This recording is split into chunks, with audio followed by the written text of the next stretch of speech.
Di parlemen itu supaya ada satuan khusus, sama kan ada satuan polisi pariwisata, polisi kehutanan. Wakil Ketua DPR Fadli Zon mengatakan DPR akan segera melakukan pembahasan dengan seluruh anggota Dewan guna membahas anggaran belanja Dewan tahun 2015.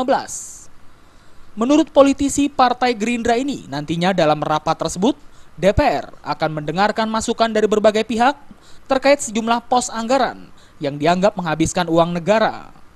Pihaknya pun menolak anggapan bahwa anggaran belanja Dewan tahun 2015 hanya dipergunakan untuk kebutuhan tak penting semata. Sebelumnya, berdasarkan data LPSE tahun 2015, di laman resmi DPR RI, pihak DPR berencana mengeluarkan anggaran belanja sebesar 220 miliar rupiah.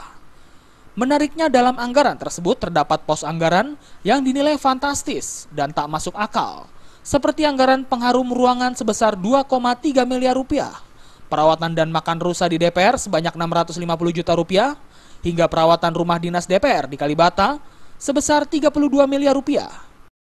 Saya kira nanti kita jadikan masukan, karena juga kita tidak tahu sepenuhnya bagaimana anggaran-anggaran itu yang ada. Kita bukan anggota DPR, bukanlah kuasa pengguna anggaran. Kita tidak pegang uang sepeser pun, gitu ya. Perlu diketahui, tetapi memang masalah polisi penggunaan uang kita memang perlu tahu. Nanti kita akan cek. Salah satu pihak yang mengkritik besarnya rencana anggaran belanja tersebut ialah Forum Indonesia untuk Transparan Anggaran, Fitra.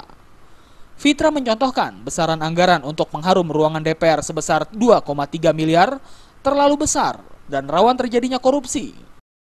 Dari Jakarta, Muhammad Ibrahim dan Eko Yulianto melaporkan.